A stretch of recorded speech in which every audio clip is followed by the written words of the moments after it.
Today on the Matt Walsh Show, the Jussie Smollett trial has reached its dramatic conclusion. Today we'll take a look back at this whole bizarre story and figure out what we might learn from it. Also, Bill DeBlasio defends his new dystopian COVID measures on the basis that if New Yorkers submit to this one last infringement on their liberty, COVID will be gone forever, he says. And the trial of Kim Potter, the officer who shot Daunte Wright, begins this week. Wright has been made into another martyr of the BLM cause, but we'll look at the real man and his brutal and violent history. You haven't heard some of this before. It's pretty shocking. And Dallas police brag about taking $100,000 from someone who did not commit any crime at all. They just confiscated the money, and that was it. It's called civil asset forfeiture, and it's the subject of our cancellation today. All of that and more today on the Matt Walsh Show.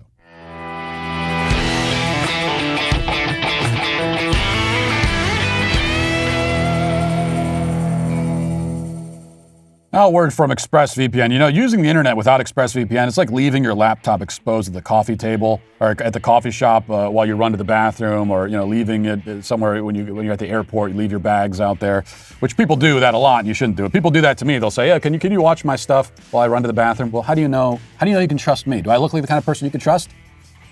You shouldn't do that, but that's exactly what it's like when you use the internet without an ExpressVPN.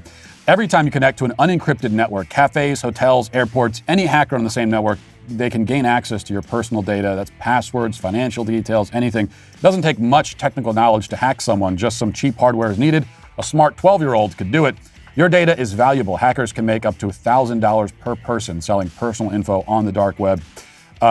And so why do you use ExpressVPN? Well, because it creates an encrypted tunnel. What does that mean? It means it creates a secure encrypted tunnel between your device and the internet. Hackers are not able to steal your sensitive data that way. It'd take a hacker with a supercomputer over 1 billion years to get past ExpressVPN's encryption, and I think we could safely bet that they don't have that kind of capacity. So secure your online data today by visiting expressvpn.com/Walsh. That's expressvpn.com/Walsh, and you can get an extra 3 months for free. expressvpn.com/Walsh.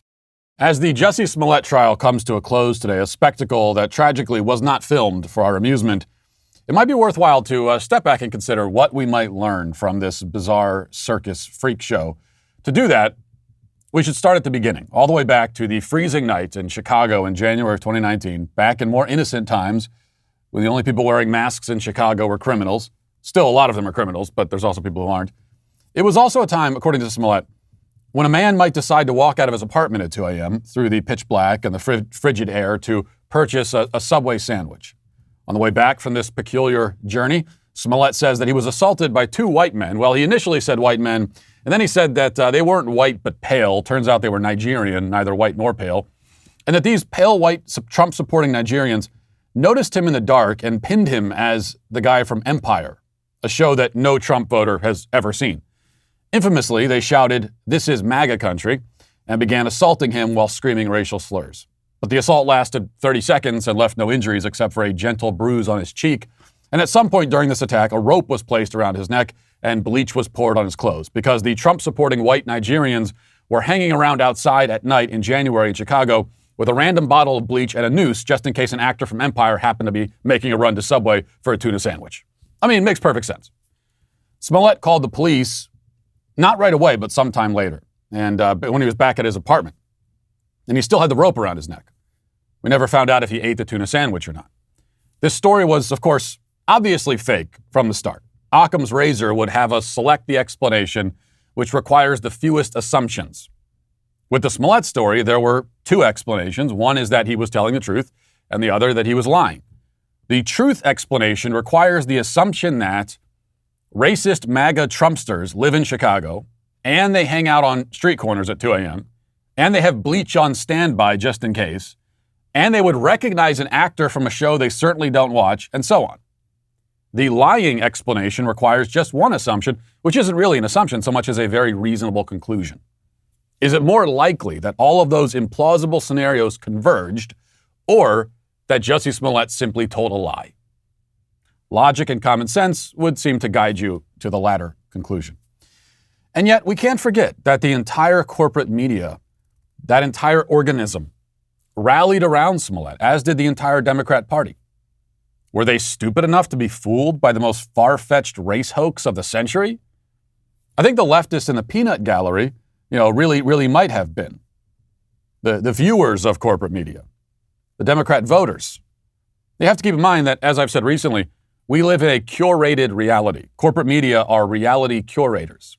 And if you rely on them for your information, and even if you don't consciously rely on them, still your impression of the world and your access to it is mediated by this entity, which will only show you pieces that fit within a certain narrative framework.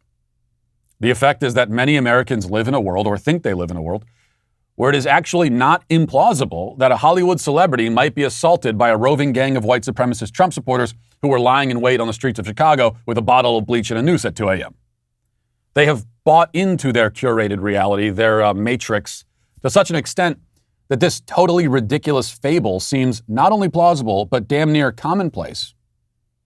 To them, they probably think this kind of thing happens all the time. Now, for the curators themselves, the media, Democrats like Kamala Harris and so on, they of course know better. I mean, they have to have a grasp on the fuller picture of reality if they're going to decide which pieces of it to exclude from the picture they present to you in the public.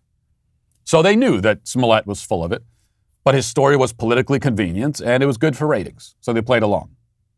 It was kind of a wink and a nudge conspiracy, which is how most actual conspiracies work in the real world. Jussie Smollett didn't have to meet with Kamala Harris and the heads of all the major corporate media outlets and come to an agreement, right?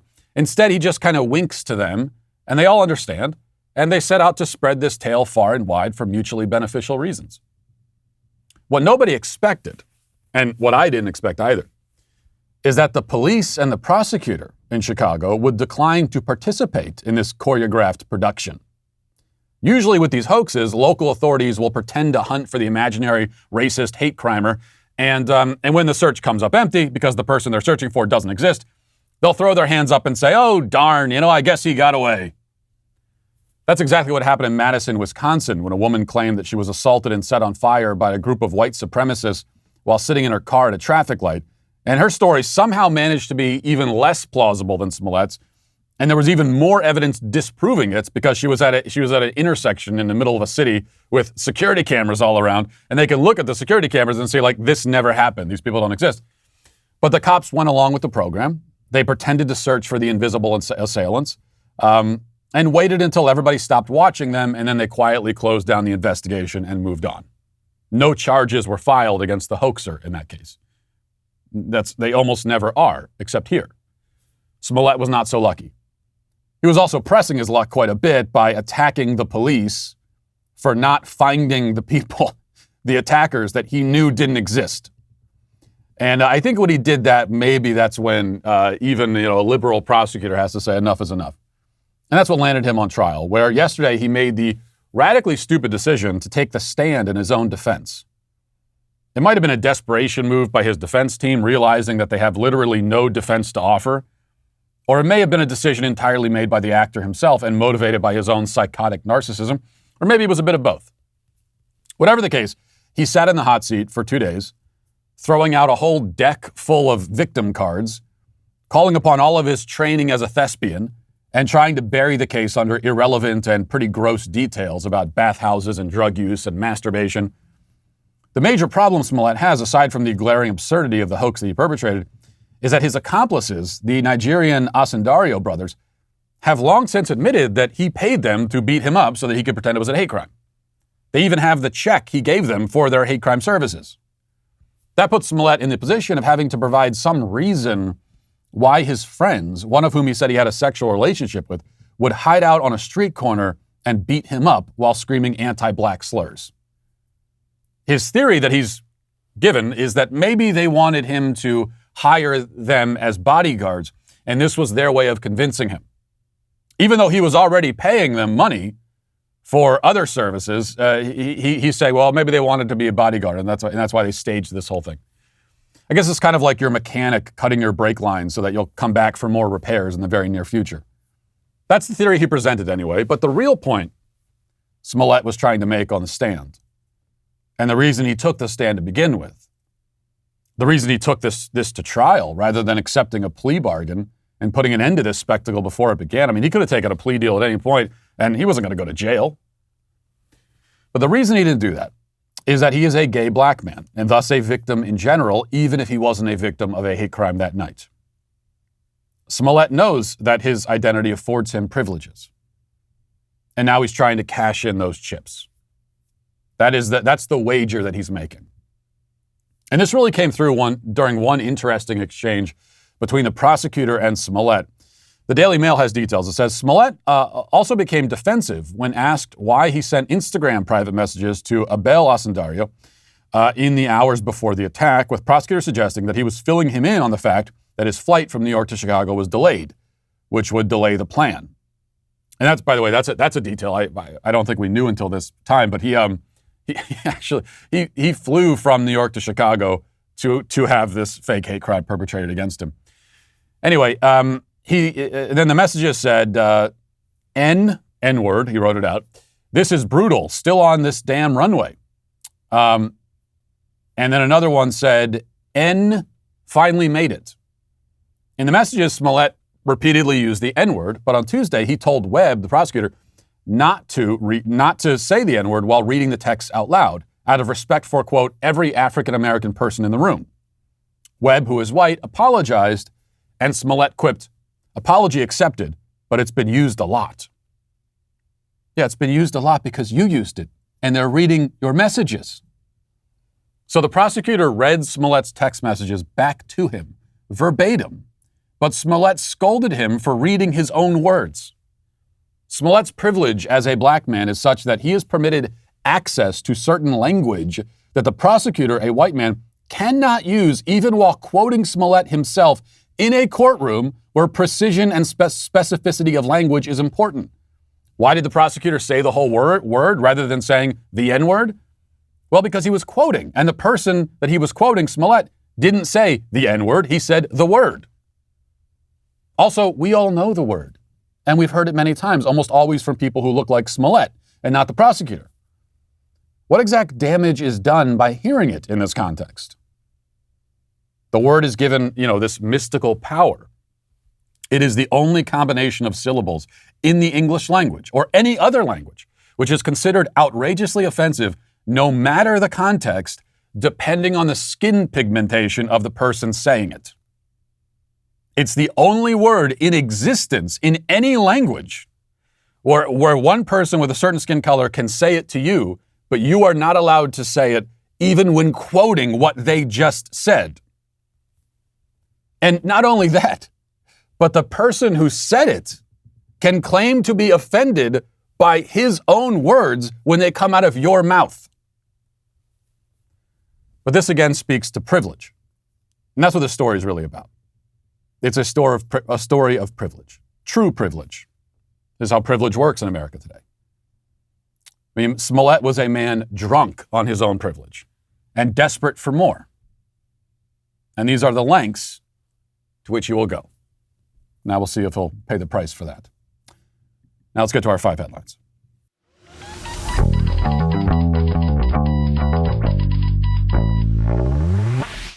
Well, if you're feeling miserable in your day-to-day life, I can't solve most of that for you. There's a lot underpinning it. But I tell you, one reason might be that you're not getting enough sleep, and lots of us are not getting enough sleep. And maybe because you don't have the right kind of mattress. If you're sleeping on some old, sagging mattress at night, then you deserve better than that. You need better than that, and that's why you need Helix Sleep. Helix Sleep has a quiz that takes just 2 minutes to complete, and it matches your body type and sleep preferences to the perfect mattress for you. If you like a mattress that's really soft or firm, if you sleep on your side or your back, whatever it is, with Helix, there's a specific mattress for each and everybody's unique tastes. You don't need to take their word for it. Helix was awarded the #1 best overall mattress of 2019 and 2020 by GQ and Wired magazine. Just go to helixsleep.com/Walsh, take their 2-minute sleep quiz, and they will match you to a customized mattress that will give you the best sleep of your night, guaranteed. And right now, Helix is offering up to $200 off and free pillows with all mattress orders for our listeners at helixsleep.com/Walsh. That's helixsleep.com/Walsh for up to $200 off your mattress order. All right, don't mind me, by the way. I was just drinking from my wonderful Sweet Baby Gang coffee mug here, which you can get at the dailywire.com/shop. If you go to my shop, this is a high quality mug, I have to say. The other great thing is, for those of you who have certain bigotries and you don't like the Sweet Baby Gang apparel and merchandise that has me in a diaper on it, this one is just my face. There's no diaper there, so you could buy that. And that's if for some reason you don't want a bearded man in a diaper on your coffee mug. You don't want people asking questions, then at least you can get that. Which maybe that's for the best. I mean, I have thought about the fact that I'm going to have to live with this for the rest of my life, especially because we've sold so many of those damn T-shirts. We sold like 1 million of them. Maybe not 1 million, but it seems like it. And so they're everywhere. And for the rest of my life, as my kids grow older, they're going to see these kinds of images and start asking questions. And I'll have to live with that. But you know what? I commit myself to that and to that life of shame for the sake of the Sweet Baby Gang. All right, we'll start here. Bill DeBlasio is still out defending his dystopian COVID policies, and especially the newest policy that he just put in place. Well, he put 2 things in place we talked about yesterday. One was a vaccine mandate for employers. So you're not allowed to have a job in New York if you don't get the vaccine. And then the other one, most egregiously, is a vaccine mandate for children, not just a mandate, but a segregation policy now for children, a kind of apartheid system put in place where children are affected. And if a child at the age of 5 or between 5 and 11 doesn't have the vaccine and cannot produce his papers to prove he had a vaccine, then the child can be kicked out of public accommodations, restaurants, movie theaters, so on and so forth. Of course, schools, sports leagues, everything else. So Bill de Blasio is explaining this and defending it, but the worst thing is what he says at the very end of this clip. Listen. Here in New York City, we were the epicenter of the COVID crisis. We lost so many people in this neighborhood and neighborhoods all over the city. We didn't have PPE, we didn't have ventilators, we were alone. And then we started to fight back, and vaccines came, and we focused on vaccination. It made all the difference. We're now the safest place in this country, but we gotta go even farther. Omicron's here, winter's coming, we gotta go even farther. Today in New York City, we announced a mandate. All private sector employers must have their employees vaccinated by December 27th. This is what's gonna keep us safe. This is the kind of thing we need to do now, not just here, but everywhere, so we can leave COVID behind once and for all. Leave COVID behind once and for all, he says. He is still pushing that. He is still, that's still the carrot on the end of the stick that he's presenting to people. We've been hearing this for 2 years from people like Bill de Blasio. He's probably used that exact phrase 50 other times. Just this one more thing, a little bit more of your liberties and your freedoms and even more than that, your dignity as a human being. Sacrifice a little bit more of that, and we can leave COVID behind once and for all. And allow us to do this to your children now. And soon there will be no COVID. And people in New York will allow it. I'm not saying that everybody in New York is happy about this or necessarily goes along with it, but the little bit of time, which was too much time, that I spent in New York 2 months ago, and before these latest policies were put in place, it's very disturbing and depressing to see that most people just go along with it, don't question it, don't argue it. Few and far between are the people who register any protest at all.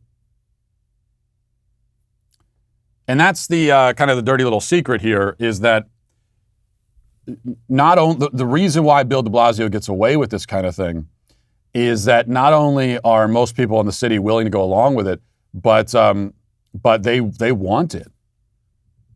They want this. They want to sacrifice their freedom and liberty and their dignity on the altar of safety. It makes them feel better. It makes them feel like they're doing something. And it's also a giant virtue signal.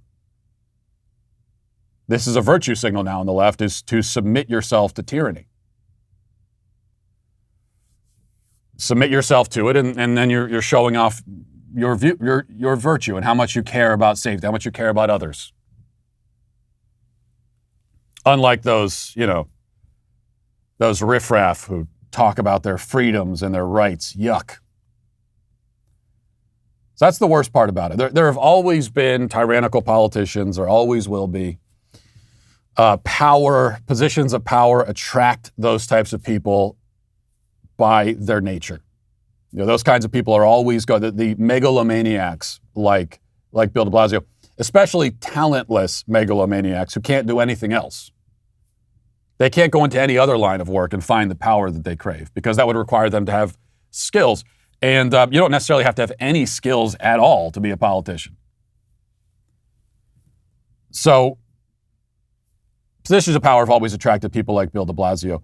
The problem, though, in these cities and why these cities are falling apart, it's not even just the politicians. It's easy to blame the politicians, but really it goes down to the people. If the people said, we're not going to do this. There's a really easy way around this mandate for 5 to 11-year-olds. It's for the people of New York to say, hell no, you are not kicking my 5-year-old out of anywhere because they don't show their papers. I refuse to go along with it. We're not doing that. No, we're not playing that game. Now you're coming for my kids? I draw a line there. And if every single New York, if even 50%, if even 20% of them said that, then this policy would go away. Because what's the other option? They're going to start locking all these parents in prison? Do they really want, does Bill DeBlasio want the spectacle of dragging? Like, imagine what that's going to look like. What's it going to look like in practice? The first time a 6-year-old goes to, I don't know, Chuck E. Cheese for his birthday and is told, you have to, show me your papers. Oh, we don't have it. Get out. Does DeBlasio, does he want that spectacle? I don't think he does. And so it wouldn't take much of that. It wouldn't take very many incidents of that type to make this go away. But he's betting on the fact that most parents will just, they won't create situations like that. They're going to go and get their kid vaccinated obediently, as they've been told, even if COVID poses no serious risk to their kids statistically. They're going to go get the COVID vaccine anyway. And if for whatever reason their kid doesn't have the vaccine, they're going to do as they're told, and they're going to keep their kid out of these environments. And they're not going to cause any trouble. The whole thing that I used to hear about all the time about New Yorkers growing up is that New Yorkers, but they're a headstrong bunch. You don't mess with those tough New Yorkers. That is out the window. I used to think the same thing about Australians. I was totally wrong on that one too. There was probably a time when it was true. I used to think you live down in Australia, there's spiders the size of Buicks walking around, crawling everywhere. Everything is deadly. Everything's going to kill you. You got to be a tough son of a bitch to live in Australia. And maybe at one time that was true, just like maybe at one time it was true in New York, but it's not true anymore. These are cowed, submissive people who have given into this. And if you give into it where your children are concerned, then I don't know what to say. Shame on you. You're no American. I don't want to share a country with you. I don't want to share anything with you. Very easy to make this go away if you don't want it. Just say no. Like we've been saying, our motto here, do not comply. Say no. Continue on your life. Make them drag you out. Make them drag your children out. Make them do that. Call their bluff. And then the other thing, though, he says, going back to it, the whole we can leave COVID behind once and for all. Once again, that is not going to happen. That's a fantasy. If you're still believing that, then you have been fooled.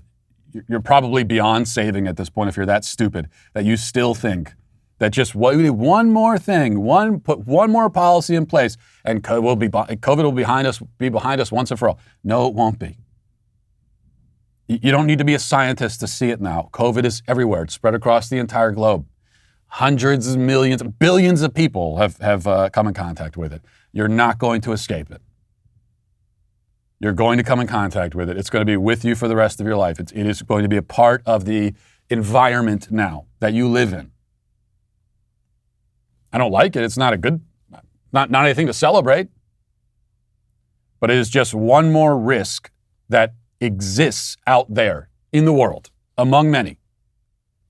And as I've been trying to remind people for 2 years now, and it may sound scary, but it's true, and there's also a certain liberation that comes in confronting this and realizing it, that of all those threats out there in the world, most of them will never harm you. but some of them will. And one day, one of them is going to kill you. One of those threats, the cause of your death, exists out there right now. And there's no telling what it will be, but it will be something. And so the decision you have to make is whether you are going to live your life in the meantime while you can, before you inevitably die, or if in the name of preserving your life, you're going to forfeit your life ahead of time, almost as a preemptive strike against death. Where you're saying to death, you can't take life from me, I've already given it up. It's kind of a you can't fire me, I quit mentality that people are taking now. It's pathetic. Worse than pathetic. Okay, this is from the, let's see. Okay, we'll start here. The trial of Kim Potter began this week. She's the Minnesota police officer who shot Daunte Wright during a traffic stop. Now, Fox News has some information about Daunte Wright, some of the background on this guy. And I knew some of this. Some of it I've previously reported on this show. You've heard it before. But there are other details that had escaped my notice until now and escaped, I think, most people's notice. And that's all by design from our reality curators. And this was not part of the reality they told us about. So let me read this from Fox News. It says, "Justice for Daunte Wright," reads a marquee at Minneapolis' George Floyd Square, towering over what used to be a gas station across the street from where Derek Chauvin knelt on George Floyd's neck on Memorial Day 2020. At the fortified police station, Brooklyn Center, someone installed letters to spell out Daunte Wright in all caps on a barricade erected around the perimeter. And prominent civil rights attorney Ben Crump is representing the slain 20-year-old's family following his shooting death at the hands of former police officer Kim Potter, whose trial begins on Wednesday. But right before his death, left behind a trail of victims whose lives he upended with gun violence of his own. "Karma's a bitch," two such women told Fox News Digital on Monday, unprompted and in separate interviews. The victims said that they would have preferred Wright face consequences for his actions in a court of law, while also arguing that his own decision in attempting to flee a lawful traffic stop contributed in part to his shooting death on April 11th. Then we get into what Daunte Wright did. This, as Fox News puts, this trail of victims he left behind. And Daunte Wright was only 20 years old, which makes him a grown man. The left talks about him like he was an innocent child, and as always, most of the pictures we see of him are pictures from when he was in fifth grade or something. The pictures from the rare moments in his life when he was not violently assaulting someone. Those are the pictures that we see. But he was 20 years old, still pretty young. And in that short life, the amount of violent crime he was able to cram in is like almost impressive. So we'll read from this. And also, this is really unusual because we know that BLM martyrs are almost always violent criminals and scumbags who have victimized many people in their lives. Yet we almost never hear from those victims. And the reason is the media has no interest in talking to them, and also they probably have very little interest most of the time in saying anything publicly because there's nothing in it for them. Now they're just going to be re-victimized. They were victimized once by this guy, and now the guy is dead and he's turned into a martyr, and you got to see his damn mural in his face everywhere. And if they were to speak out again, now they're going to be victimized once more for attacking the sainted George Floyd or whoever else. But in this case, some of these victims have actually spoken out. And two of them said, unprompted, karma's a bitch. That's their perspective. And you can understand why that would be their perspective, especially when you hear what this guy did. So, reading on, it says, Caleb Livingston was 16 years old when Wright allegedly shot him in the head at the Full Stop gas station on Minneapolis' Lowry Avenue. Initially, doctors told Caleb's mother that he wouldn't survive surgery after the attack. He pulled through, but he can't talk or walk. He suffers from unresponsive wakefulness syndrome and requires around-the-clock assistance.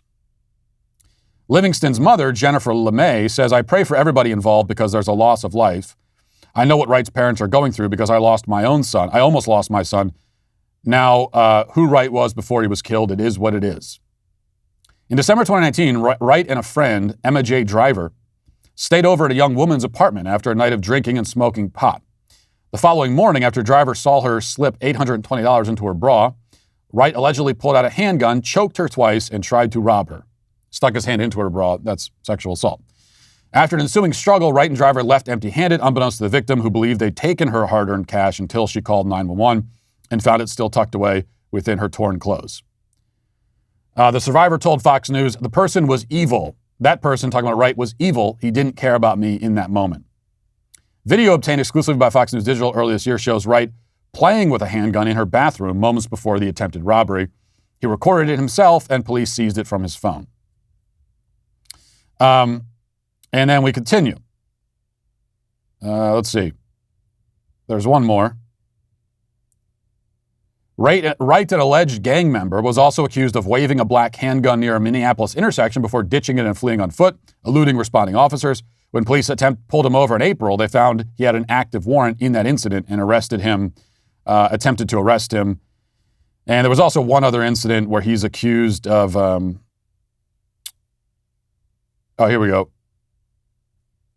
There was another one, a robbery, and there's a few lawsuits against Wright's estate from these victims, and one is in connection with a carjacking that left a former classmate shot in the leg. Okay, so that's what we've got. We've got Daunte Wright in his short life, and these are just the incidents we know about. We have him allegedly shooting somebody in the head and leaving them disabled for life at a gas station. We have him robbing a woman at gunpoint after he was at her house and she allowed him to stay over.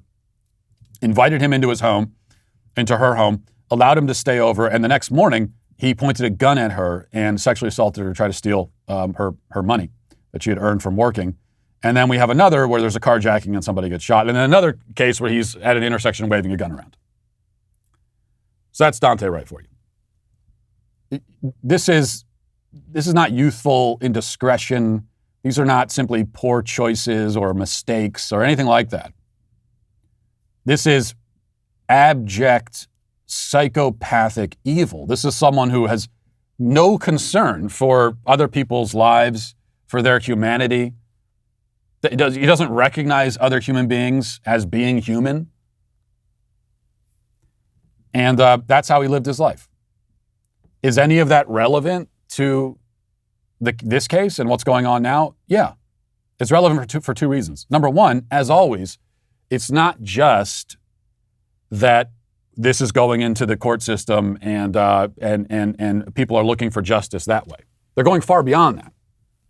They're also putting his name up in putting his face up in murals and expecting us all to mourn and weep over his lost life, treating his death and his now absence from the world as a national tragedy. And because you have done that, that's where it becomes relevant for me to bring in his past. If this was simply a court case and we were leaving it at that, then it might be less relevant. But when you tell me that we're all supposed to, this is a horrible person, this guy's a scumbag. What, I'm supposed to cry that he's no longer on earth and victimizing people, shooting people in the head, sexually assaulting women at gunpoint? You want me to cry over the fact that he's not around anymore? See, when you tell me that I'm supposed to react that way, that's when it becomes relevant for me to say, well, no, it's a horrible human being. The fact that he was absolutely awful and a scumbag doesn't necessarily mean that his shooting was justified. But it does mean that your reaction to this is not justified. You know, a lot of people die every single day in this country, many of them victims of people like Daunte Wright. And all of them, I mean, if you want to look for victims of violent crime to weep over, any of them would be more worthy of your mourning and your sadness than this guy. So that's why it's relevant, but it's also relevant because it's his life of violent crime is the reason why there was a warrant for his arrest. And also his habit of doing whatever the hell he wants and being as violent as he wants and not facing any consequences. That is what led him to believe that he could fight the cops and get away and it would be okay. Because when you see that and you think, again, this is a grown man. He might be a young man, but he's a grown man. And you think, what the hell is your plan here? There's a warrant for your arrest. They know who you are. You're in town. So you're going to fight the cops and drive away, and then what? You think they're just going to say, well, never mind. Well, he got away. Fair is fair. Let him go. I mean, we might be getting to the point where they start saying that, but at that point, that's not the way the cops operated. So now you're just adding another charge. That's all you're doing. They're still going to get you. unless you are some sort of expert global assassin type criminal and you've got your go bag on ready and you've got contacts in other countries and you're ready with a new social security number, you're ready with to change your name and everything, flee the country, start a new life. Maybe then you'll get away. But I doubt that was the case for Daunte Wright. He wasn't going to go anywhere. He was just going to run away and eventually they'd catch him.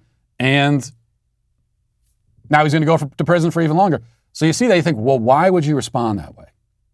They have you dead to rights. You're wanted on an arrest warrant. There's nothing to be gained from struggling and trying to. Well, the answer is that he had grown accustomed. I mean, he had committed all these crimes allegedly, and he was still walking around free. So he thought, well, I can do this, and so that contributed to his response. And so, I do think that the way that he lived his life and his history, very, very relevant.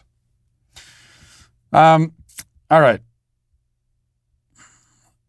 So we'll take a look at this. You know how I feel about knocking down statues. You know that I'm very much against it.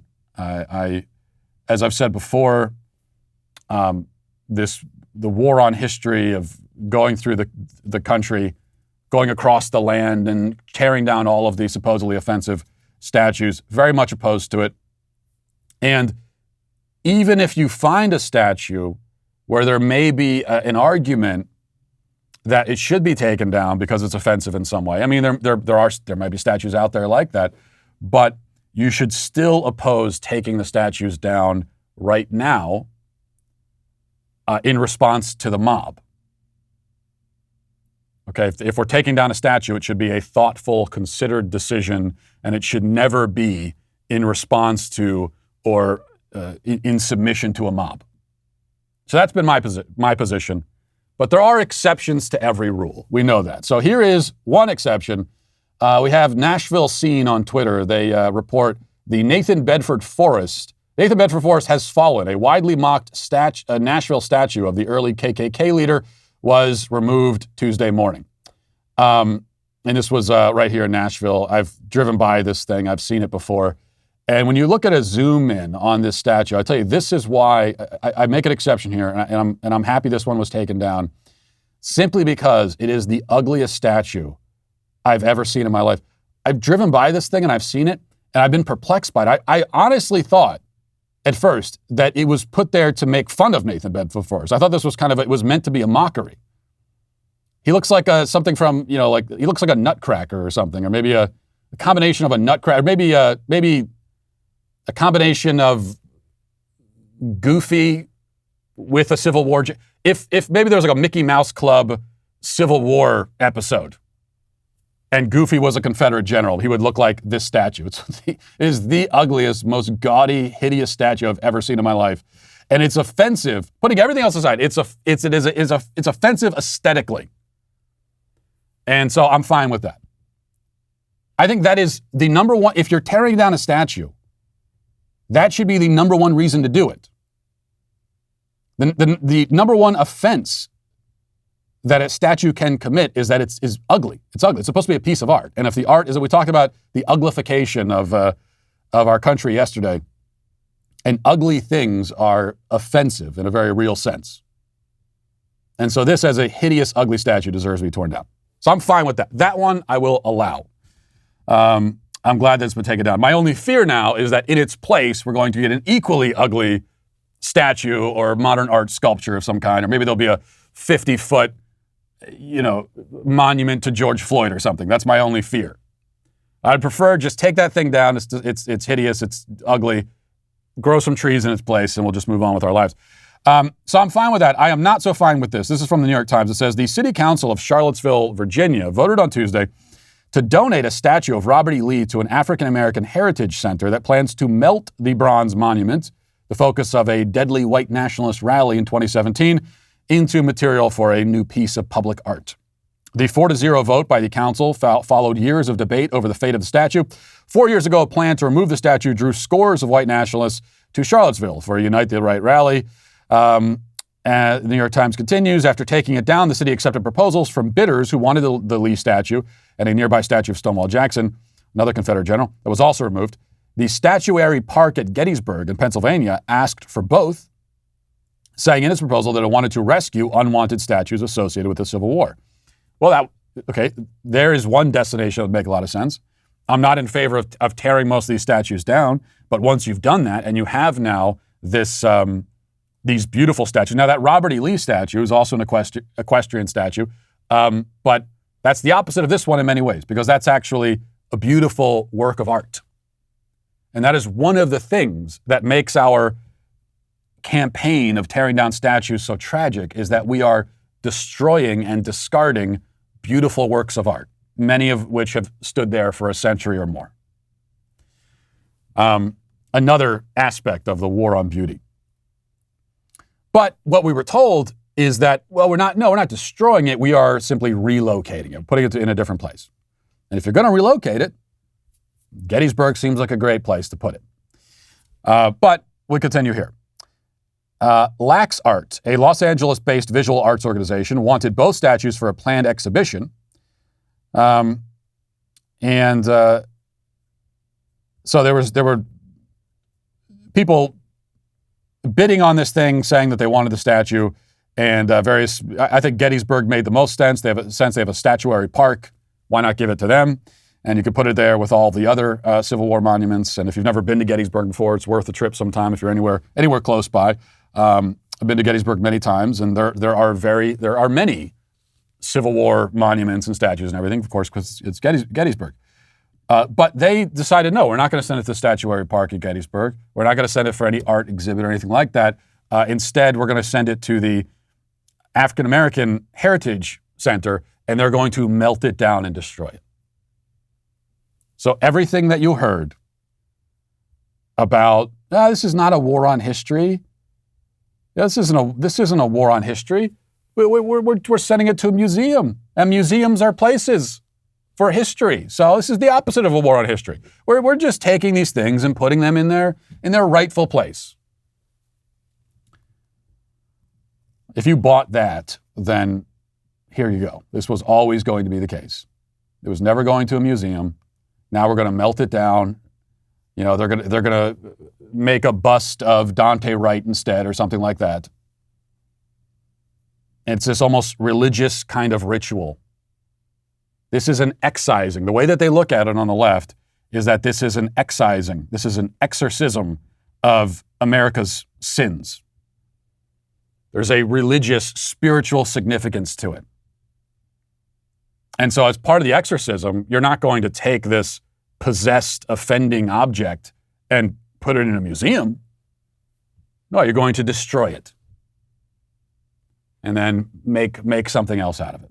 Something that is certain to be far uglier than what was there before. We all have that one relative, especially as people get older, they have trouble hearing, and so you have to repeat the same thing over and over again to them. Do them a favor this Christmas and tell them to check out MD Hearing Aid. That's why you've really got to check out MD Hearing Aid. MD Hearing Aid is an FDA-registered rechargeable hearing aid that costs a fraction of what typical hearing aids cost. The average price of a hearing aid in America is over $2,400 a pair, but their Volt Plus model is just $299 each when you buy a pair. So that's the kind of savings you get. MD Hearing Aid was founded by an ENT surgeon who saw how many of his patients needed hearing aids but could not afford them. He made it his mission to develop a quality hearing aid that anybody can afford. Their sleek design fits so well, nobody will even know that you're wearing it. They're rechargeable, and they even have models that are water resistant as well. You don't even need a prescription or a doctor's appointment for this. You buy it directly from them with audiologists and licensed hearing specialists available 7 days a week. They've got 600,000 satisfied customers. You can be the next one. You've got to take advantage of this. It's time to reclaim your life from hearing loss. Go to mdhearingaid.com and use promo code Walsh to get their buy one, get one free deal. Plus, they are adding a free extra charging case, a $100 value for our listeners of the Matt Walsh Show. So head to mdhearingaid.com, use our promo code Walsh, or you can call them at 1-833-637-1024. That's 1-833-637-1024. Now let's get to the comment section. Daily cancellations are the law and order of the day. We the sweet baby gang. Let's see. Gianna says, I'm convinced that the person at Amazon who put your book in the LGBT section is an undercover member of the Sweet Baby Gang just doing his duty. Well, we are everywhere. Maybe we're even at Amazon. I don't know. We'll find out. Mary B says, Matt, you'd be surprised by how many people want to see you do modeling shots. I'm a woman, so it's not weird for me to point it out. Hopefully I'm not canceled. Okay, well, I guess we'll start working on the calendar now. That'll be our next thing at the Swag Shack, dailywire.com/shop. We'll have my modeling calendar. And every single month will just be me staring blankly, expressionless into the camera. Confused Walrus, great name, says, Walrus Awareness Week is our holiest of weeks. How dare you fat shame my people during this time of year? I, a gay transgender walrus, cancel you, Matt. You are banned from the show. What are you talking about, Confused Walrus? I did the exact opposite. I was defending the walrus community against the fat shaming that was happening. I mean, it's Walrus Awareness Week of all times. Of all the times to body shame a walrus, to do it during Walrus Awareness Week is unconscionable. And I was defending the community against those sorts of attacks. I don't know what you were listening. I don't know what show you were listening to. Not this one. Not one hosted by the author of Johnny the Walrus, which is available now at johnnythewalrus.com. Packcast says, when is Matt going to cancel NFTs? I heard that's all the rage with the millennials and Generation Zs nowadays. Yeah. Well, I would cancel them if I had any idea what they were, if I understood at all what they were. I mean, they're basically, it's kind of like with the Bitcoin. I say Bitcoins, it's like they're like Beanie Babies or something, collectibles. And that's what an NFT is too, essentially, right? It's a digital Beanie Baby. And you buy this, like a collection of pixels that you buy, and then you keep it somewhere in cyberspace, and you spend a lot of money on it. I don't even understand what it is. I'm sure that it's stupid, though, whatever it is. I guess you're right. There's no reason why I should have to understand something before canceling it. I've never operated that way before, and why should I start now? Let's see. Alat says, the bench is La Banca, not Banco. Banco is a bank, as in saving money. Okay, well, I told you I didn't know Spanish. I knew before I tried to do a little bit of Spanish in the opening monologue yesterday to make a point. I knew it was a mistake. And what I should have done is just Googled it, but I was too lazy, and so that's what I ended up doing. But perfect example. I mean, Banco is a bank. That's a noun, and it's a masculine. It's a masculine noun. So I guess that's another one. If we're going to make the entire language gender neutral, then it would have to be bonkics. Just put the X at the end. You take the vowel out, you put an X in, and that's how you make everything gender neutral. So the Spanish language is about to become very, very confusing, I think. Last week, Biden announced his winter COVID plan. Not only did Biden announce that he is extending the federal mask mandate for public transportation, but the administration is actually considering requiring Americans to be fully vaccinated in order to fly domestically as well. So if you want to visit your family over the holidays, you may need to drive across the country rather than getting on a plane, or you'll have to comply. The Biden administration is working overtime to force you to do the latter, to comply. That's why we filed a lawsuit against Biden's vaccine mandate for private employers. The government does not get to make our private medical choices for us or dictate how we live. That's not how it's supposed to work in America. But we need your help. If you haven't signed our petition against Biden's vaccine mandate yet, I need you to head on over to dailywire.com/do-not-comply. We have over 700,000 signatures. We want to get to 1 million signatures. That's when it really is something that they have to take note of. So go to dailywire.com/do-not-comply and sign that petition.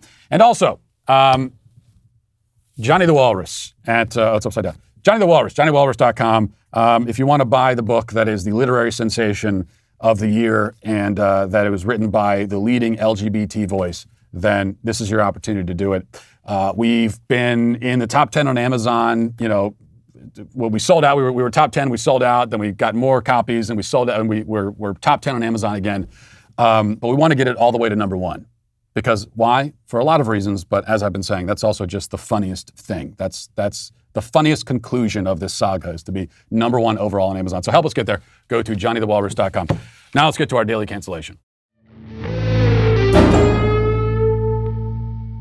Today we cancel the Dallas Police Department for proudly bragging about committing felony theft.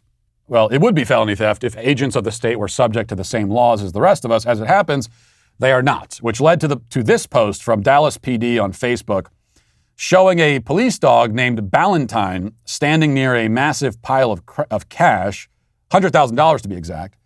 And the caption of the post says, "We need to get him some treats. Canine Officer Ballantyne does it again." On December 2nd, 2021, the Lovefield Interdiction Squad seized over $100,000 with the help of Ballantyne. Good job, Ballantyne. This certainly does nothing to dissuade my prejudice against dogs, by the way. This is why I don't like cats, but they are superior in the end, because at least they aren't narcs. They aren't tattletales. Like, a cat's going to mind their own business. They see what you're up to, and they're going to say, do your thing, I'm doing my thing. The dog's going to go tell on you. Now, you might be wondering about the rest of the story. What crime did this person commit? Well, this person, a woman, didn't commit any crime, nor was she charged with or accused of any crime. What she did was fly from Chicago to Dallas with a lot of money in her luggage. It is not illegal to have your own money in your luggage, by the way. That is not illegal. And yet, through a little magic called civil asset forfeiture, the police can seize your money, along with any other property it wants, without charging you with a crime and without giving you recourse to any sort of due process. They simply take the money, and that's it. This is ours now, they say. Thank you for your contribution. Civil asset forfeiture is extremely common, and it's big business for the state. Ostensibly, they steal the money because it might be connected to a crime. The problem is they don't have to prove that it was connected to a crime or even officially accuse you or charge you with the crime. They can still take it and they can keep it. How do you get it back? Well, in practice, you don't. Few people ever do. Due process is flipped on its head in a civil asset forfeiture case. Now the person whose property was seized must prove that they were not committing a crime. They must prove a negative. If they can't, they're out of luck. You also don't have the right to counsel in these cases, so if you don't have the time and money to fight it, which most people don't, then you're even more out of luck. And if you really want to fight it out, then you better be ready for the long haul. A guy named Jerry Johnson flew from North Carolina to Phoenix to buy a truck for his small business last year. He was paying in cash about $40,000, and he brought it with him rather than trying to withdraw the sum out of state. Police at the airport took all of the money, claiming it was for drugs, but they didn't charge him with a drug trafficking crime because there was no evidence of it. Johnson produced documents proving that he was trying to buy a truck, but the court said that his evidence of innocence was insufficient. A year later, and the case is just now going to an appeals court. We should also note that in most cases, police aren't seizing massive amounts of money. I mean, they aren't even trying to take down Pablo Escobar types, drug kingpins, which again, ostensibly is what these laws are supposed to be on the books for. Instead, on average, they confiscate a few $100s at a time. In my state, Tennessee, the average haul is about $500. This means that the theft victim has little incentive to go through the bureaucratic hell to get their property back. They'll probably lose more in the attempted recovery than they lost in the initial burglary.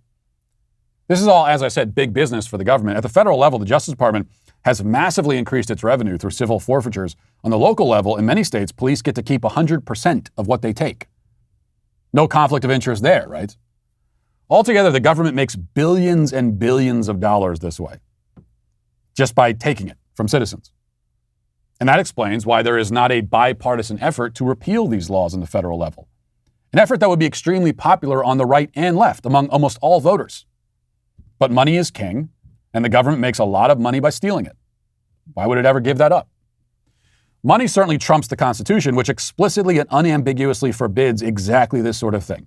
You are guaranteed the right to be free from the seizure of property without due process. It's right there in the Fifth Amendment. You can look it up for yourself. In fact, I'll read it for you verbatim. No person shall be deprived of life, liberty, or property without due process of law, nor shall private property be taken for public use without just compensation. Civil asset forfeiture defies every aspect of this clause. Your property is taken with no due process and you're not compensated. It would seem that this amendment must be changed to read, no person shall be deprived of property without due process unless the government really, really wants to and promises they have a good reason, in which case, okay, fine. Keep in mind, as I said, that there is bipartisan support for this system from both parties going all the way to the top. As journalist Chuck Modi on Twitter pointed out, a very prominent politician was a huge proponent of state-sponsored theft for years now and was one of the leading figures responsible for codifying this into law in the name of fighting, quote, the war on drugs. You may recognize this guy. Let's watch.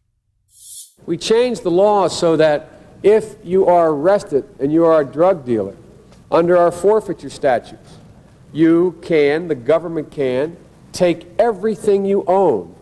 Everything from your car to your house, your bank account, not merely what they confiscate in terms of the dollars from the transaction. that you've just got caught engaging in. They can take everything. We have laws in the last several years where we don't allow judges discretion to sentence people. Flat time sentencing. You get caught, you go to jail. Well, all of these tools have been at the president's disposal for the last 100 weeks and more. Now, if America's crime problem is worse than it ever was, it's not because the Congress has failed to give the president the tools. It's done its part, but rather because the administration has failed to use the power given to it by the Congress over the last 5 years, and in particular the last 100 weeks, to bring this epidemic under control. Now, he meant all of that in a good way, just to clarify. He was talking about the government taking all of your stuff and doing whatever it wants and expect us to be grateful for it. In fact, his gripe at the time was that these laws weren't being utilized enough, and not enough private property had been unconstitutionally confiscated. How did that all work out, by the way, Biden? America's crime problem was worse than it ever was in 1991, Biden says.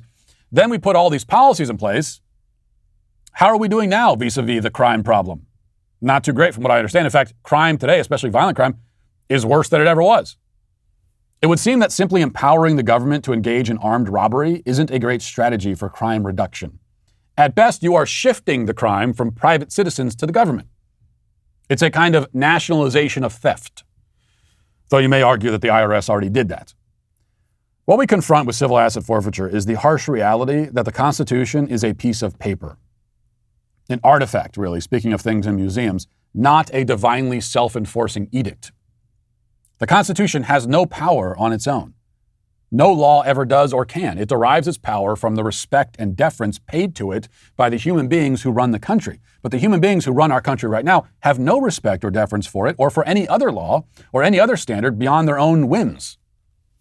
We become then a fundamentally lawless country because there is nothing underpinning the actions of the state other than the arbitrary self-serving impulses of the individuals who comprise it. Civil asset forfeiture is not the cause of this situation or even necessarily the worst example of it, but that is the situation nonetheless. And that is why today, not only the Dallas Police Department, but civil asset forfeiture is also canceled. And we'll leave it there for today. Thanks for watching. Thanks for listening. Have a great day. Godspeed.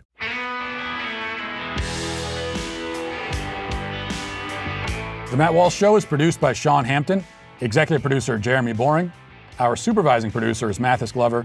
Our technical director is Austin Stevens. Production manager Pavel Vodosky. The show is edited by Ali Hinkle. Our audio is mixed by Mike Coromina. Hair and makeup is done by Cherokee Hart. And our production coordinator is McKenna Waters. The Matt Walsh Show is a Daily Wire production. Copyright Daily Wire 2021. 82% of Democrats are willing to wear masks indoors at all times.